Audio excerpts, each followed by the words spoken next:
안녕하세요. OTV 뉴스입니다. 오늘도 먼저 NSW주의 코로나 상황부터 알려드리도록 하겠습니다. 오늘 NSW주에서는 어제에 이어 1일 신규 감염으로 최고 기록치인 681명이 보고되는데요. 그런가 하면 어제 기록적인 수의 예방접종을 또 기록했다고 합니다.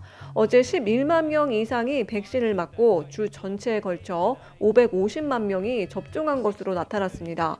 NSW주의 인구가 820만 명임을 감안하면 거의 67%가 접종한 것으로 대다수의 NSW주의 사람들이 예방접종을 한 것입니다. 또한 호주에서는 전체 인구의 50.24%가 1차 접종을 완료했고요. 28.2%가 2차 접종을 완료했습니다. 그런 가운데 8월 30일부터는 16세에서 39세에게도 화이자 백신이 제공될 예정입니다. 아직은 예약이 되지 않지만 다음 주부터는 온라인으로 공지될 예정입니다. 하지만 오늘 새로운 사례 중 최소 59건이 지역사회에서 감염됐고 감염의 대부분의 사례는 시드니 서부와 남서부에서 발생한 가운데 젊은 사람들의 감염 비중이 높은 것으로 알려졌습니다. 또한 세인트 조지 병원에서 남동부 출신의 80대 남성이 사망한 것으로 전해졌습니다. 그는 코비드 백신 1회 접종을 받았고 아직 정확한 병명은 보도되지 않았지만 또 다른 심각한 질병으로 치료를 받고 있었다고 합니다. 그렇다면 어디에서 또 이렇게 많이 감염됐는지 궁금하실 텐데요. 화병과 같습니다. 최근 리드컴과 어번, 블랙탄과 그린에커, 메릴랜드와 길포드, 그랑빌이 사례가 증가하고 있는 것으로 알려졌습니다. 이런 심각한 상황이 지속되고 있는 가운데 락다운 해제 예정일이 10일여 앞으로 다가왔는데요. 메레지클리안 총리는 락다운 연장에 관한 결정이 다음 주에 이뤄질 것이라고 말했습니다.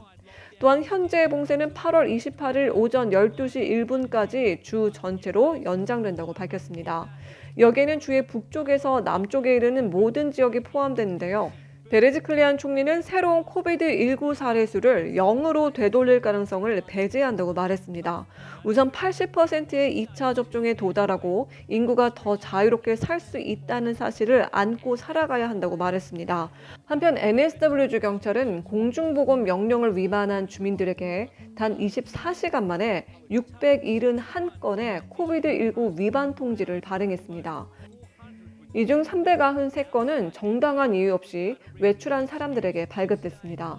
경찰은 특히 빛으로 향하는 차들을 검문하고 집에 머물 것을 명령했습니다. 그런가 하면 한 전문가의 충격적인 발언이 있었는데요. 한 달 만에 사례가 하루 3,000건 이상으로 증가할 것이라고 말했기 때문입니다. 버넷 인스티튜트의 브랜던 크랩 교수는 NSW주의 상황은 이제 국가적 문제이자 재앙이라고 말했습니다. 그는 락다운 연장을 요구하고 있는데요. 강화된 재택 명령에도 불구하고 사례의 수가 증가하는 주된 요인은 지역사회 내에서 주로 활동하는 많은 수의 감염자들에게서 기인한다고 밝혔습니다. 30일 전에는 97건이었고 지금은 600건이며 30일 후에 다시 이야기하면 3,000에서 4,000건이 될 것이라고 예상했습니다. 그는 상황이 악화되기 전에 규칙을 전반적으로 명확하고 획일적으로 동일하게 만들어야 한다고 말했습니다. 그렇지 않으면 2020년 3월에 이탈리아와 같은 상황에 직면하게 될 것이며 2020년에 영국에서처럼 병원 침대가 넘쳐나고 지역사회 전체가 황폐화된 것을 본 것처럼 NSW주에서도 같은 일이 일어날 수 있다고 경고했습니다. 한편 조금 전에 올라온 총리의 인터뷰 기사가 있었는데요. 스콧 모리슨 총리가 전국적으로 델타 변종이 계속 소용돌이치고 있는 가운데 호주가 독감처럼 코비드-19와 함께 살아가는 법을 배워야 한다는 점을 인정했다는 보도가 있었습니다. 높은 예방접종률이 국가를 폐쇄의 사이클에서 벗어나도록 하는데 도움이 될 것이라고 설명했는데요. 정말 암울하네요. 그런가 하면은 빅토리아도 델타 바이러스로 점점 상황이 심각해지고 있는데요. 오늘 57명의 신규 감염자가 보고됐습니다. ACT주에서는 16명의 신규 감염자를 기록했고요. 퀸즐랜드에서의 신규 감염자는 없었습니다. 그런가 하면 뉴질랜드에서는 11명이 새롭게 보고됐습니다. 오늘은 호주 코로나 상황과 백신, 총리 인터뷰 내용을 전해드렸습니다.